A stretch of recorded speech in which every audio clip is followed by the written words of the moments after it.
Mr. Neeraj Chaudhary. Thanks.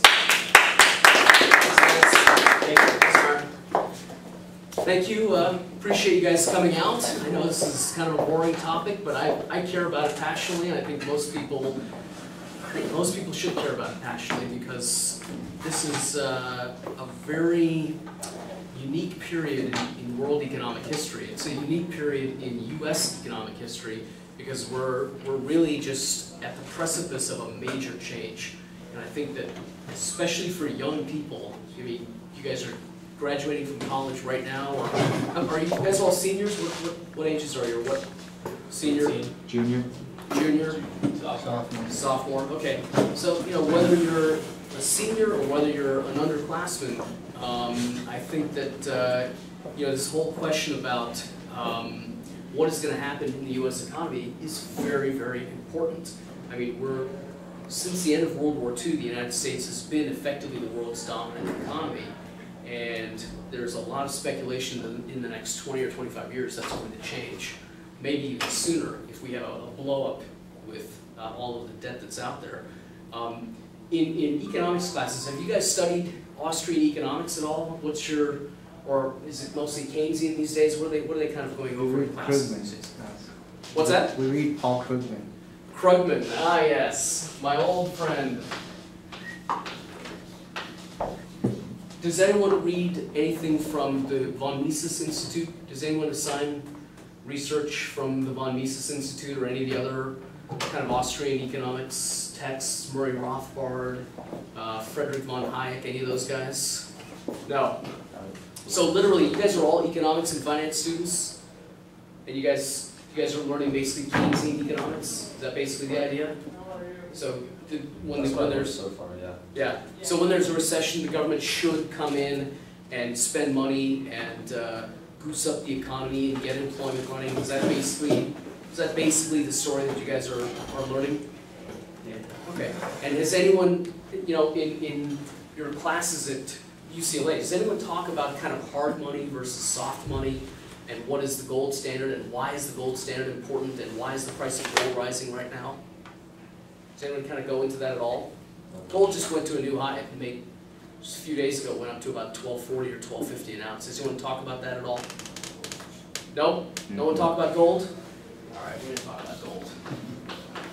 So I'm going to start by saying that I tend to talk a lot, so please stop me, because I just tend to start on a topic and I start to run, and I just might go on and on and on, and I hate to bore you. So if you have a question, if you don't understand something, tell me, stop me, and we'll talk about it. We won't talk about Krugman just yet. Let's talk about hard money. You know, hard money to me is the foundation for libertarian economics. Hard money is basically the idea that the supply of currency in the world should be fixed to some value. Now, hard money advocates usually want to talk about fixing the amount of money, the amount of currency in circulation to gold, right? The idea is gold has been a store of value for thousands of years. It's malleable, it's shiny, it's rare. You can store it easily, you can transport it easily. So let's use gold as a store of value for exchange, so that, you know, we trade an ounce of gold for a chicken or whatever they used to do. That's an effective means. Otherwise, you're trading chickens for corn or whatever else you're going to make, wheat. That's not really very practical, so you develop money to try and exchange value. So you don't have to bring your corn to market if you just want to buy a chicken, or if you want to buy something else. You can bring an ounce of gold, and back in the old days, you get, you know, a few chickens for your ounce of gold. You go home and you have the chickens. Right? It's just a practical means of exchanging value. So the gold standard, the idea of the gold standard is that you fix the amount of currency to the amount of gold in the country, okay? Or it could be any nation, any state, whatever, in any given area. The idea is, if there's 1 ounce of gold, there should be a certain amount of dollars that will get you an ounce of gold. When this country went on the gold standard, $20 US could buy you an ounce of gold, okay? 20 bucks. Today, it's something on the order of 1,200. It's a little bit more than 1,200. I think today was, I don't know what it was, it doesn't matter. It's about 1,200 bucks, okay? So, now, the consequences of this may not be directly available to you right now. So let's think about it. Let's forget about this for a moment, and let's think about it in practical terms. Let's just say that you work at, the Gap or Home Depot or McDonald's or whatever, and you earn, what's the minimum wage in the state of California? It's probably like eight bucks an hour. Let's just say it's $8 an hour, just very simple. So today you go out, you finish class, you go to the Gap, you work for, let's just say, 4 hours, you earn 32 bucks, right? And let's say you do that every day. So at the end of the week, you have $160, okay? Now, with that $160, what are you going to do? You're going to buy food, you're going to buy gas, you're going to buy, you're going to buy an iPod, you're going to do whatever you're going to do, right? Whatever. You're going to spend this $160.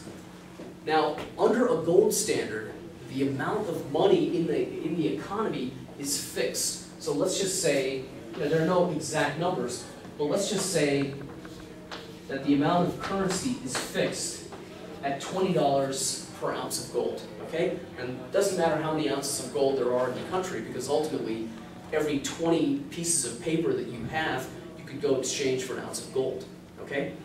We are not on the gold standard right now, but if we were, then this $20 would be constant. Prior to 1933, that's what it was. It was 20 bucks. In 1933, it was raised by FDR to $35. Okay, so let's just keep this on the side for a moment. If you have $160 today, let's say you don't want to spend it. Let's say you want to save your money up for something big. Okay? Let's say you want to save your money up for, a flat screen. And let's just say the flat screen costs you $1,000. I don't know how much TVs cost these days. Let's just say it's $1,000. So you work for roughly 6 weeks, right? You save up almost $1,000. Let's just say it's fine. It's $960, right? And then you go out and you buy your flat screen. But because of inflation, when you're not on a gold standard, the amount of dollars that are circulating in the country is ever increasing. So the same dollar that you earned for $8, and then each day you earned 32, and at the end of the week you earned 160, and at the end of the week, at the end of 6 weeks you earn $960. At the end of 6 weeks, this 960 might not be 960 anymore. Why? Because the Federal Reserve went out and printed up extra dollars. So what you thought was going to cost you $960 might now cost you, let's just say, even if it's 5%, what was going to cost you $960 is now going to cost you $960 plus 1/20th, so 0.05 times $960, which is what, $48. So now, $1,008. So instead of buying your TV set for your flat screen for $960, because of this little thing called inflation, you have to now earn a little over $1,000 to pay for that same TV set.